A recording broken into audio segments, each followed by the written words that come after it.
We're back. We back. We're back. Leave a like, subscribe, hype the video, comment below how bad of a booker I am, and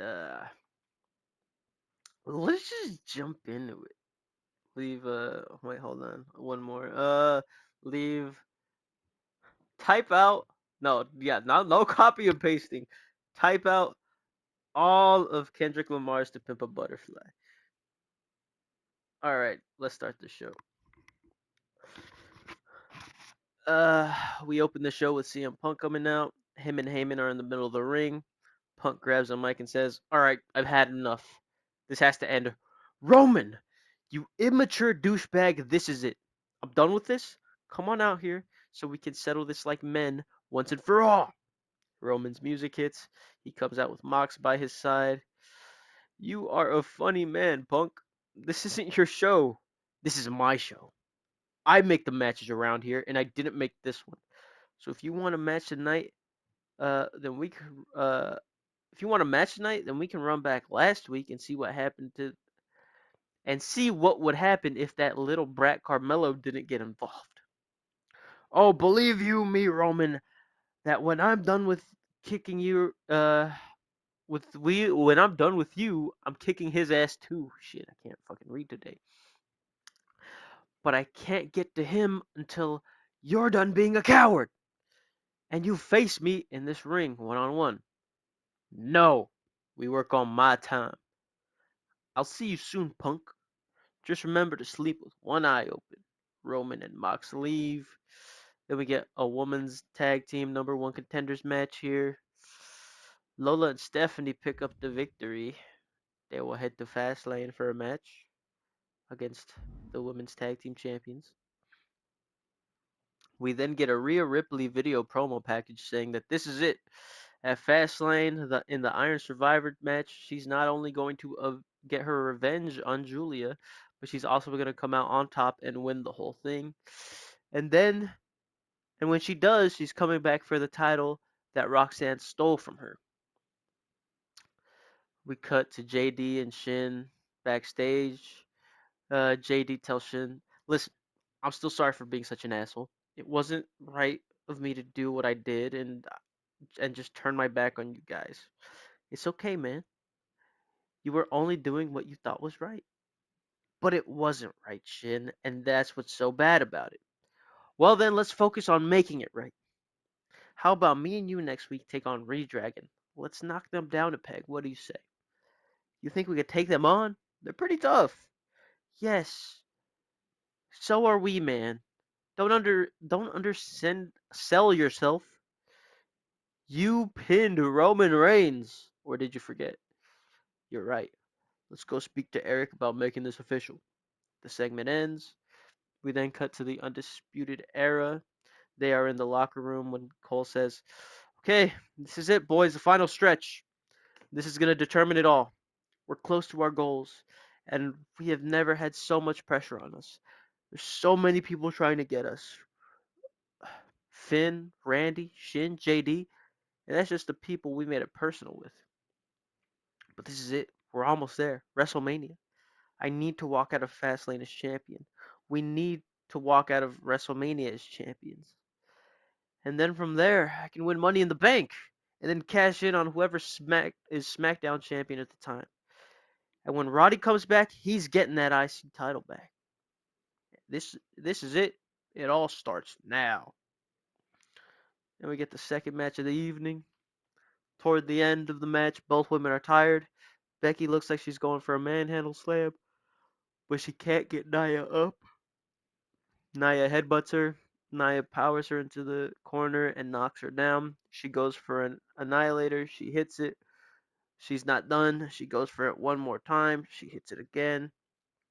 She goes for the cover, but Bliss comes out of nowhere to hit her with her title.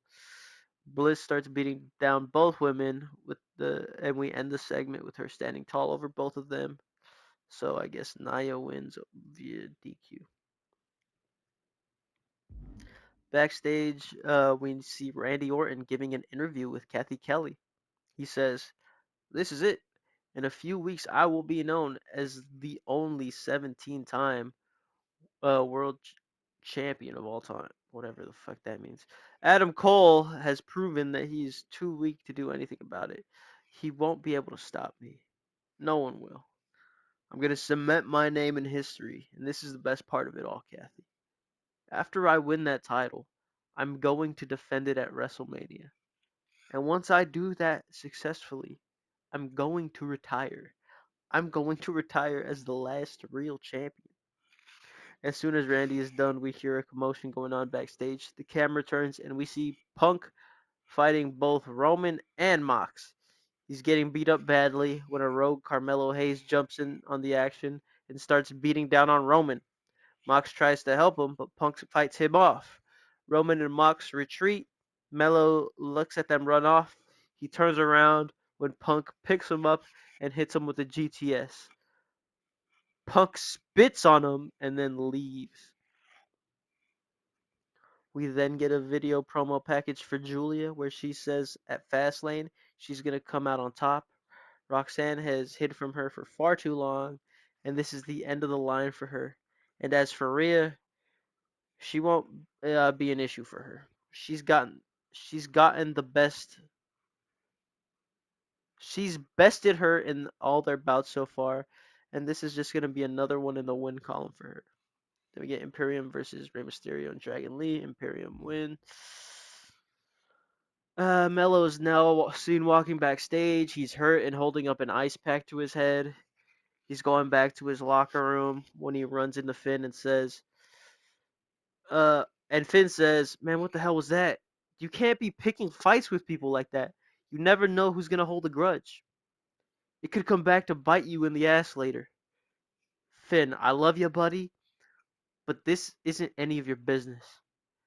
And don't take this the wrong way, but if Roman didn't come back to eliminate me from that Rumble, I would be heading to the WrestleMania main event and not you.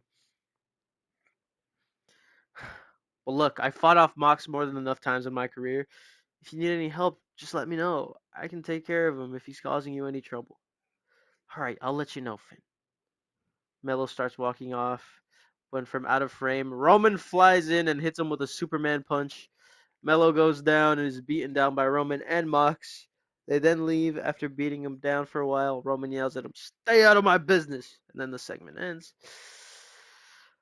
Then we get the Intercontinental Open Challenge. Pete Dunne beats Jon Moxley. Could there have been shenanigans? Probably. Definitely. But I didn't think of it, so fuck it. We then get a video promo package for Chelsea Green. She says this has been her year. She won Money in the Bank, and she used that to become the first ever Women's United States Champion. And she defended that title against Rhea and Bianca before. So this won't be anything new for her. And with Piper at her side, nothing will be able to stop her. And Bailey comes in my office where Rox and I tell her the news. Bailey, welcome in. We just wanted to tell you that next week you will be facing Jordan Grace. And if she wins, she will be added to your match at Fastlane. Man, this is ridiculous. I have been screwed over so many times by management here at Raw. At SummerSlam, at the Rumble, and now this? Why do you hate me? What have I ever done to you? It feels like I've been screwed out over every chance you get. Jesus. Yeah, you're right. I didn't even realize how much has happened to you here. Wow. Talk about being unlucky. Well, it can't get any worse. Surely this will be the last time this ever happens to you. Mello versus Theory is the main event. An already beaten up Mello comes into this fight weekend, and Theory takes advantage. Austin Theory picks up the victory over Carmelo Hayes. And that is Raw. Welcome back. This is SmackDown, the February Week 4 episode, closing out the month of February. We're Mm-hmm. just a couple of weeks away from the Fastlane pay-per-view. Uh, Uh-huh. uh, like like, subscribe, comment down below, all the stuff we We're told you to do at halfway the through the start. video. We don't gotta do this again. Just remind them at the halfway point. They're You not know, these getting to people, the halfway they're point. getting to the halfway. They are invested in these storylines. They want to see the Rookie Saints push. No one wants to see that. Ah, gee, can you Alright. hear that? Oh, I can hear that. Cool. Well, you shall wait until said loud ass Damn it. noise is over. Time to restart. Another intro whenever that ends. Fucking no intro. We just go right into SmackDown again.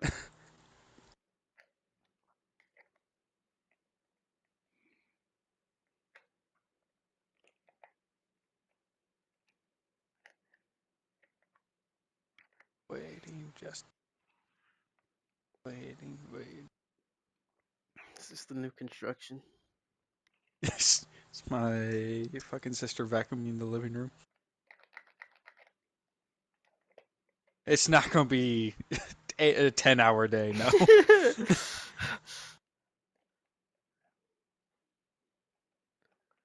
Just go up to her and be like, "Do that later." I'm busy. It's like I need you not to do this for the next 3 hours. We're not. It's not gonna be 3 hours. Tell her to do it while I Eh, write my fucking Iron Survivor, which will open the show. Yeah, why was I forced to main event? That was Because also something I was very confused by. I was like, why the fuck did he just like, oh yeah, you're main eventing? I'm like, okay. maybe reasons. You ever think about that? His single person in that Iron Survivor. It's like, what? Do they fucking cat? No, because it's for Mania, so you can't cash in your Iron Survivor like the same night. Okay. Not a cash in thing. it's It's a it's not a fucking. cash in thing. I don't know why this shit need to open the like. I had to main event. You have to main event. Maybe my ending is not good enough. You ever think about that? I've written shit. You have to carry this. No. Oh, when I was watching back some of the Iron Survivors, I was watching the 2023 one, that Trick one, and holy hell, the crowd pop for when like Trick hits the trick shot and goes for the cover. Like the crowd just explodes like as Trick is like going for the cover. It's Trick Willie. That was prime Trick Willie. I don't know what's happening with him. No, I don't watch. He's kind of a free agent getting recruited by Raw and SmackDown, I think. Mm, that's whack. Just have him Gonna show say, up and make a big impact. nah. Somebody's gotta want him. They all want him. We all want No, him. no, no. TNA wants him. Trick Williams. Whoop that trick. Whoop that trick. AW wants him. They probably do. Nah. They need more mid carders. Alright. I don't hear nothing in the background no more. Nah, they stopped. Yeah. Alright. Three, two, one. Welcome back to SmackDown, the February Week 4 episode. There was a whole intro, but it got cut off, so let's just move on to SmackDown tonight. We open the show immediately heading into the Women's Intercontinental Open Challenge. Jade Cargill defends her title against Sol Ruka this week. Jade Cargill retains her title. After the match, Jade Cargill comes through the curtain and is confronted by Chemical X and Charlotte. They speak about who possibly was under the mask, and Jade says, Charlotte, I know you want first dibs on whoever it was, but I also want a piece of them. They kept this title away from me, and and I know we don't see eye to eye, and I damn sure don't like you, but I think we both can agree that whenever we find out who it was, they're in for a world of hurt. Jade then walks off. We then see AJ Styles is speaking with Ethan Page. Ethan is starting to show some wear and tear after having constant matches for the past month. Ethan says, AJ, at what point have I proved to you that I want this as badly as you do? AJ says, Ethan, you're almost at the finish line. Just get through tonight and a couple more weeks, and then we're on our way to WrestleMania. Ethan says, I've been working at this week after week, and I've been working away. I've been working week after week, and do you even have anything set for your world title at Fastlane? It just says, Ethan, come on, you need to focus on how you're going to get past A-Cam tonight. Now, I think your match is next, and I wish you luck. Ethan says, you're not even going to be out there tonight? AJ says, Biggie just texted me and said he needs me in his office for something, but I know you can do it, and AJ leaves. Ethan then heads down to the ring by himself to face A-Cam. Ethan Page gets beat up quite a bit in this match, but somehow towards the end he finds a surge of energy and is able to pick up the win, keeping that team together for at least one more week. Um, we then see Swerve Strickland is hanging out with Keith Lee when Seth Rollins confronts him. Swerve says, Seth, good try last week, but there's nothing you could have done to knock me off my game. Seth says, you know what, you might have won last week, but this is far from over. Sammy then comes into frame and shoves Seth and says, what the hell were you doing in that ring? Swerve and Keith walk away.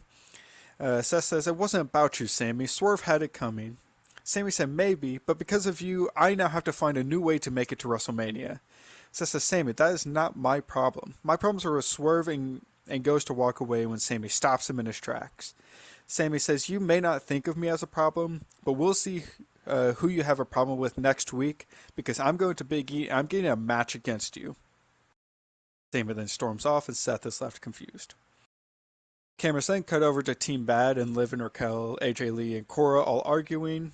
Biggie comes into frame and says, everyone calm down. What is going on? Mercedes blames AJ and Cora for costing her girls the titles last week. AJ and Cora say they were only out there to prevent what Mercedes was trying to do with interfering in the match. Biggie says, fine, I get all of your complaints, and here's what we're going to do. Team Bad, since you like to use all your numbers whenever you get the chance, all three of you will be in a matchup next. Liv and Raquel and either Cora Jade or against Liv and Raquel and either Cora Jade or AJ Lee. Cora says she'll gladly be in the match. Mercedes says if this gets us a fair title shot, then fine. Biggie says if Team Bad manages to win tonight, then yes, you will get a title match on the Go Home show. Mercedes says fine, and before they can walk away, Biggie says, oh, and one more thing. Mercedes, I know you said you have a stipulation in mind for your match against AJ Lee, and well, I'm going to demand to know that stipulation by next week. Mercedes doesn't seem pleased about that and heads towards the ring. Then head down to the ring, Liv and Raquel and Cora Jade versus Team Bad. Team Bad just has the chemistry advantage as Cora Jade doesn't mesh well with Liv and Raquel, and Team Bad pick up the win. Also, Mercedes is Cora Jade's just crux. She cannot beat her. We then see Ethan Page is in the medical ward getting checked out when AJ Styles comes into the room. AJ says, Ethan, are you fine? Page says, I think so. It's just A-Cam is a big opponent and it took quite a bit out of me. Doc says I might need to take a week to recover. AJ says, Page, you can't take a week off. You need to pick up these wins. Page is about to say something when Street Profits walk into the room. Montez says it would be such a shame if a not 100% Ethan Page had to face someone like me. Page looks to AJ, then back to Montez, and says, I'll see you next week, and walks away holding his midsection. We then see Big E bring Bloodline Wolfpack into his office and speaks about Jacob's constant involvement in Ricky and Omos's match. Big E says, look, I told Ricky and Omos a couple of weeks ago that if you got involved again, then I'll make it a triple threat at Fastlane for that US title. And I am a man of my word, so that's exactly what we are going to do. But I know both Ricky and Omos both want their hands on you, so tonight you will have a one-on-one match against Ricky. Then next week you'll have a one-on-one match against Omos. Now neither of these matches will be for the US title, but I think it's fair for both men to get the matches against the man who keeps costing them opportunities. Now before you say anything, Jacob, your match is next, so you better head to the ring. We then head down to the ring for Ricky Saints versus Jacob Fatu. Towards the end of the match, we see Ricky setting up for a spear when Omos comes down to the ring. Ricky starts yelling at Omos as he comes down to ringside, and when he turns around, he gets caught with the super kick. Jacob then heads up top and hits a moonsault and covers Ricky. 1, 2, 3. Jacob Fatu picks up the win.